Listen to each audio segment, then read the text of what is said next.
Hi, I'm Shadan Larki of Awards Daily. Thrilled to be here with some of the crafts people from Swan, the new Apple film that'll be out on December 17th. With me, I have sound editors David McCallum and Steve Fanagan, editor Nathan Nugent, and production designer Annie Beauchamp. Thank you guys so much for your time. Pleasure. Thank you. Pleasure. Thank you. Yeah, this movie emotionally wrecked me. I loved it so much. I don't want to do the job of trying to explain this movie, so I would like one of you to tell our viewers, what is this movie about in your own words. Nathan, I'll go with you. Oh, okay, I get the easy task. Yeah. I suppose in a nutshell, the film is about a decision a dying man has to make when he's offered the chance to keep a version or clone of himself in his family's life without them knowing. That's it in a nutshell. And it's how he comes to terms with that and how he progresses with that and the ramifications of that decision. And, the quandary of it, the emotional turmoil that's involved, and the reflection that's involved on where his life has gone up to this point and where his life may go in the future without him, but with a version of him. I don't want to say too much more than that. I think that's exactly, which is why I was like, I'm gonna have one of them do it for yeah. Yeah. So this movie it's very pared down, and I think a lot of the focus is on the emotion and the performances. But for each of you in your crafts, how did you approach that sort of minimal approach? Annie, if you want to go ahead and start. Well, the design was aimed at being both timeless and minimalist, and there was a real opportunity to evoke emotion in a very nuanced way and create a setting where the actors could shine.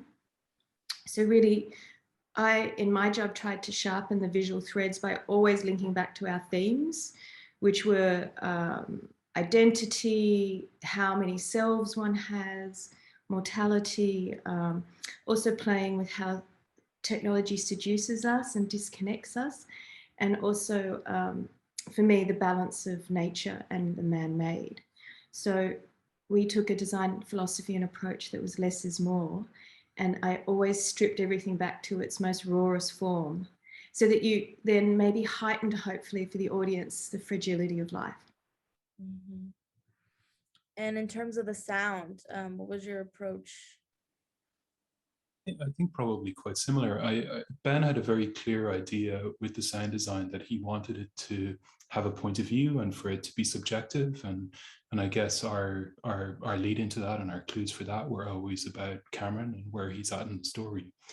And so I suppose as long as you've been truthful to that and you're figuring out how to work sound in subtle ways around that performance and around that trajectory he's on, then hopefully you're doing something that's honest and I guess, yeah, expressive for the story. And so it made us, I think we had this idea early on where nothing would be static sound-wise, even with backgrounds and ambiances. We would constantly try to evolve and change things over the course of a scene or sequence. And our guide through that was really about trying to reflect where Cameron was at on his journey. So it was an absolute playground for that sort of challenge for sound. And I think with the technology and with the future setting, there was just a general sense that if we could make things feel naturalistic, make things feel unshowy, make things feel like they just were an evolution from what we're used to today, but that would fit this near future. And that they didn't distract. Just from that point of view, the sound then just had to feel like it was true to that world. And that was an exciting challenge. Well, joining us, we have composer Jay Wadley. Jay, the question that I had posed to the group was sort of, this minimalistic approach to the film. And I was asking how that applied to all of the different disciplines. So what was that like for you? Yeah, I mean, so from the get-go, we kind of knew it was going to be quite a bit of a restrained approach as far as instrumentation was concerned, kind of working with, sort of small forces to create, really intense sort of monumental emotions, if you will. So always kind of keeping that in mind, that it had to be, small and sort of always from Cam's sort of subjectivity and sort of in his mind and in his brain space, sort of in every moment across the film. And, you know, anytime that we started kind of growing outside of that world, outside of that size, it, you know, really kind of rubbed against it. You know, we needed to really keep with his, you know, with his brain space and sort of where he was at in the film. So yeah, kind of always kind of keeping that in that sort of real human, small, tactile, emotional sort of zone musically. And Nathan, how was that for you? Yeah, I suppose it's minimalism is a good word to use, but I think the big challenge was you know, tonality actually in the film as well, because, you know, essentially it is a film about a dying man, and I think, you know, you have to be careful in terms of how you manage people's emotions versus the tension that exists naturally within the story of the film. And I think, you know, there could have been a situation where people were literally crying within the first 4 minutes of the film, and where do you go from there? Do you know what I mean? So it was, I think we put a lot of work into, I mean, there was a lot of work put into context and clarity in the first act of the film.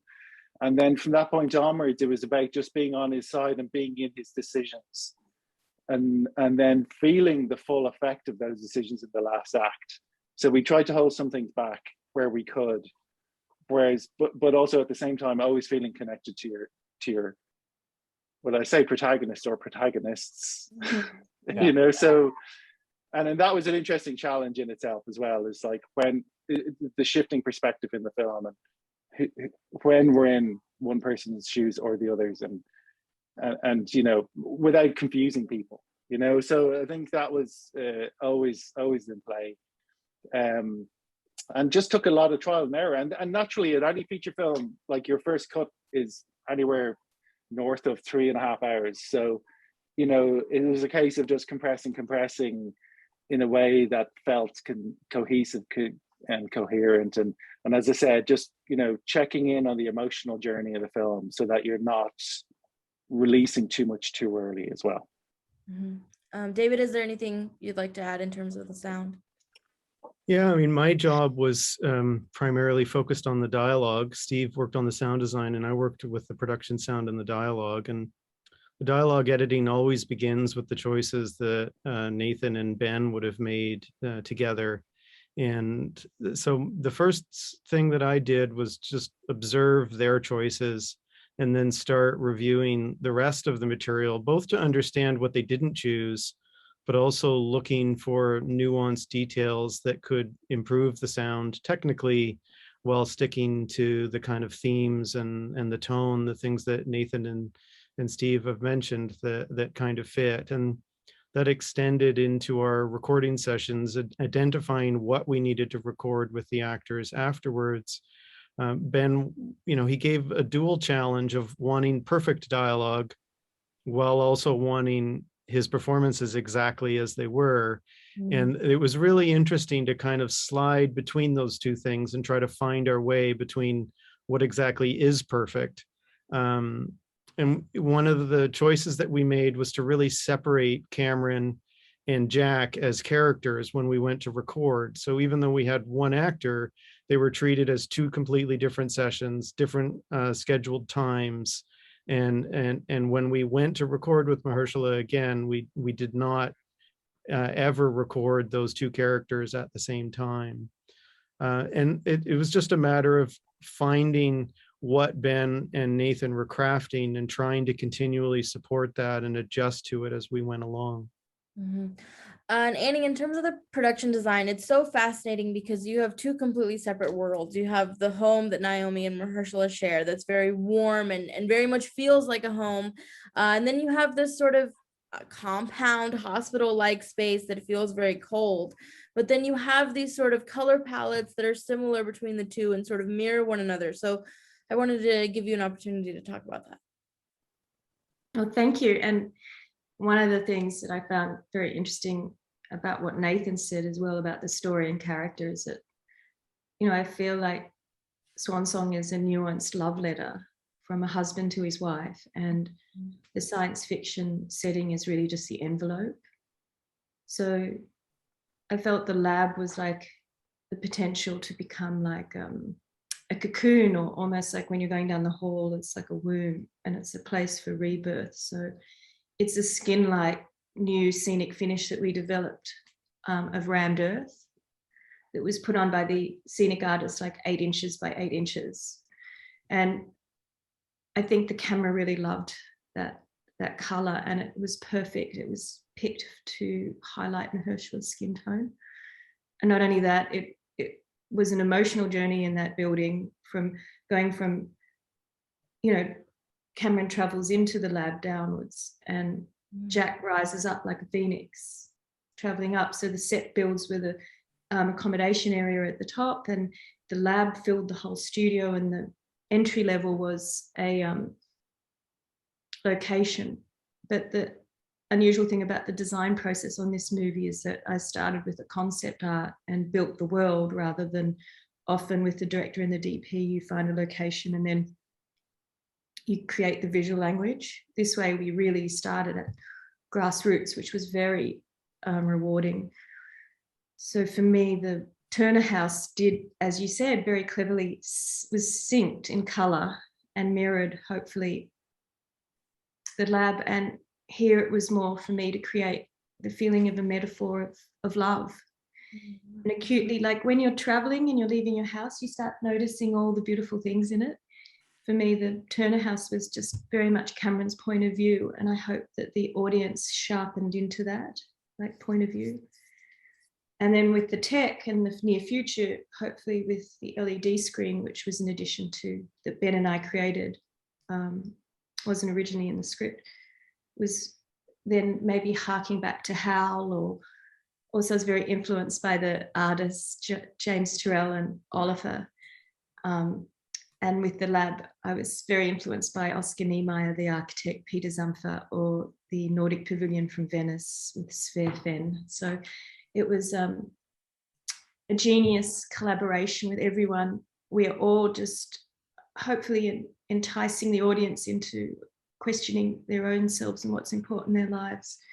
And with Ben, I think we're all filmmakers and collaborators that make a tapestry together that are hopefully better than the sum of our individual parts. Wow, that's beautifully said. Nathan, for you, the film, has several montages, and so much of the relationships are told toward in these sequences. What was your approach? What were you hoping to highlight in these sort of key pieces of storytelling?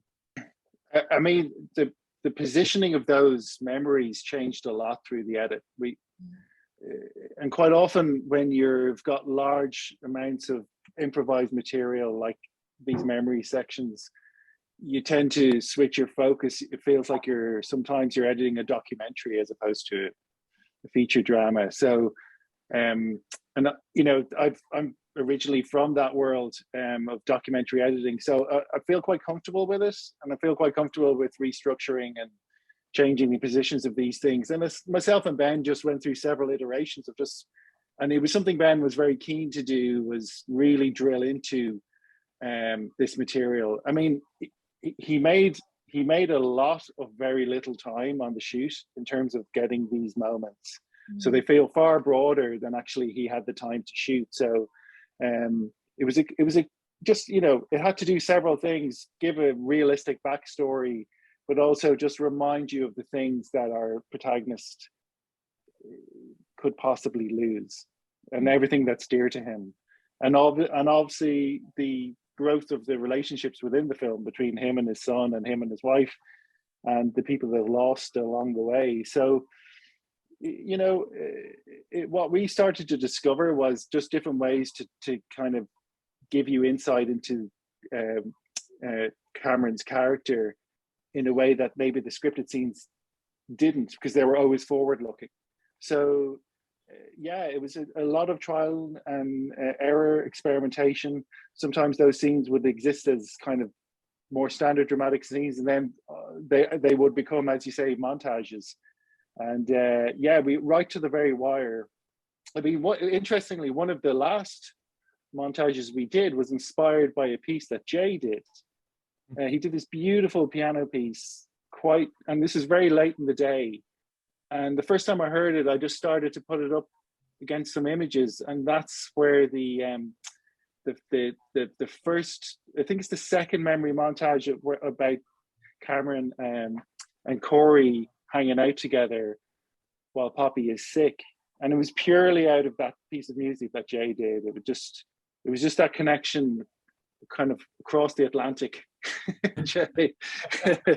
but it was like, and that was what was great with working with all these collaborators. It's just, you know, we all seem to be on the same wavelength. And again, the sound team were able to kind of feed into those instincts that we had. And, you know, as I said, the film changed right down to the very end. Yeah, so hopefully in a nutshell, that was the approach. And Jay, first of all, if you want to comment, but also the film has these sort of tension-filled moments towards the end. We don't want to spoil anything.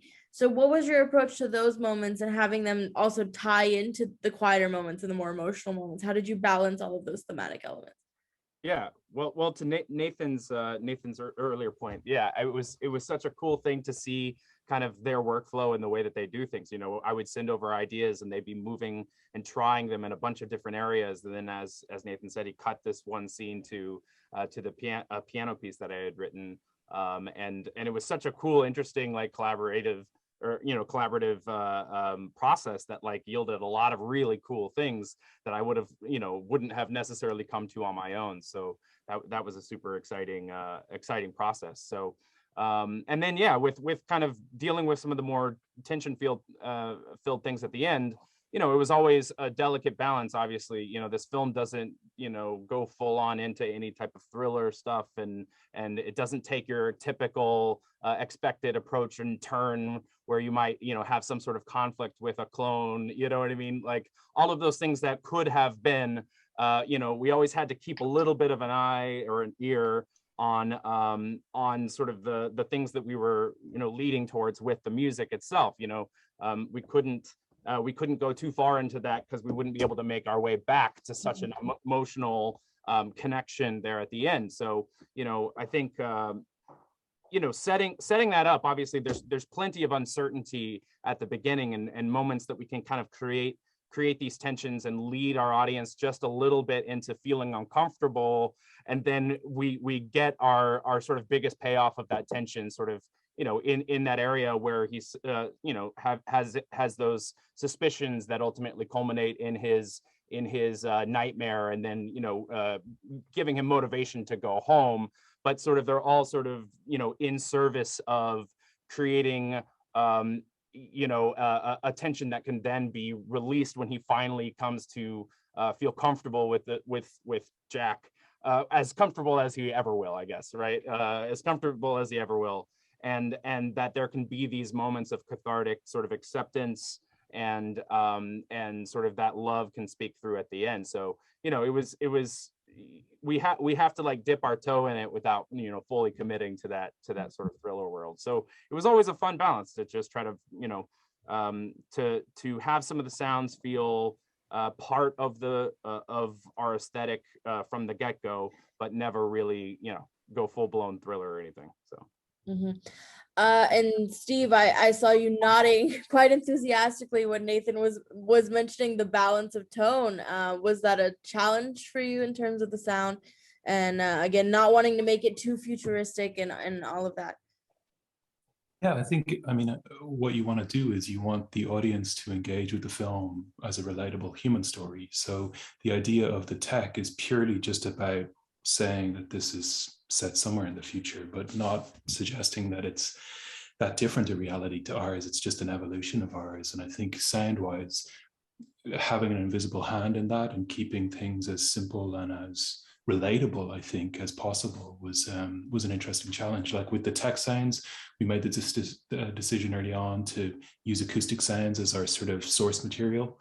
So a lot of the phone messaging type sounds are like corks popping from champagne bottles, or rocks been tapped together and then manipulated, just so that they have an acoustic property that is truthful and part of the world in real life and not synthesized. And I think that was important. It kept things organic. And I think any time that we tried to veer into sound that was too synthesized or too unreal, it kind of took us out of that human story. So it was a lovely barometer to have the whole time, to sort of feel like, well, you know, and we did things like we focused on breath. We focused on the smallest movement of cloth. You know, when Cameron's sitting in that chair in the lab, maybe about to have his memories transferred into Jack, you know, that's about, if you're in that moment yourself, you're going to hear your heart, you're going to feel your heartbeat out of your chest. You're going to, any sort of subtle movement you make is going to feel massive. Your breath is going to be larger than life. And being able to lean into those things with sound and use elements in the design that felt like they were maybe interior body sounds, like a pulse or a heartbeat, felt like a really good way to just be honest and be truthful to where Cameron was at. And it gave us some material that we could then play with in the seizure moments or in the more dramatic deterioration moments for him. And so, yeah, I think, again, it's that exactly what Annie and Nathan and Jay have been saying, though. You're sort of on this fine line of balancing that with sort of just keeping true to a story that's essentially about a man and a decision that he has to make that's going to impact his family. And that was a beautiful thing to be able to keep returning to keep things human. As we close out our interview, I wanted to ask you guys, you know, if you were in Mahershala's shoes and you had the opportunity to have a clone, you know, would you make the decision that he did? And to that end, you know, has this film sort of taught you anything about that, about your relationship to mortality and the people in your life? I think I think I would, but there's probably too many things to fix. That's the problem. That's the perfect answer. Yeah. It's a very flawed model. So, but all I will say is, and everyone else jump in, is like it was a really interesting film to work on in the middle of a pandemic, and I'm sure everyone's would agree. I mean, just because you felt like you were surrounded by death in the news every single day. And actually, like quite often you work on a project and it's a release. It's so far removed from everyday reality, but I couldn't help but feel that there were echoes of our everyday in this, which made it even more poignant for me at times. I think you couldn't help put yourself in his shoes, because you could be in his shoes. Do you know what I mean? You could be in a place where you're thinking about those things. So very sad, but yeah, I mean, back to flippancy. Yeah, I look, who knows? There might be a better version. There's definitely a better version of me out there. So go for it. I think what Cameron is struggling with in a decision about loss is a universal one. And Ben found a way to create a story that I think, in fact, anyone will be able to identify with. And it's not necessarily the clone story that is the one that you're left with at the end. It's in fact the family story and the sense of how he feels knowing what his family would experience if he were to die. And, you know, as we've moved through a pandemic, but in life in general, we've all stared at that moment. And I think that, you know, the movie changed a lot over the 6 months that we were in post-production, except the final 15 minutes. They barely ever changed. We all knew where this movie was ending, and we all knew how it was going to end. It changed about how we got there, but we knew how it was going to wrap up. And I think that kind of universal question is one that we asked ourselves over dinner at night, out for drinks. We theorized and philosophized about together. And I think everybody can connect to it in some way. It's a very, very moving movie and a very moving ending. It's a really complex question, and Cameron really gives the most unconditional gift of his life to Poppy. And as you go through the movie, I think you realize and you question yourself and you think, should he use honesty as a blunt weapon, or should he and tell her, or should he be thinking about other people?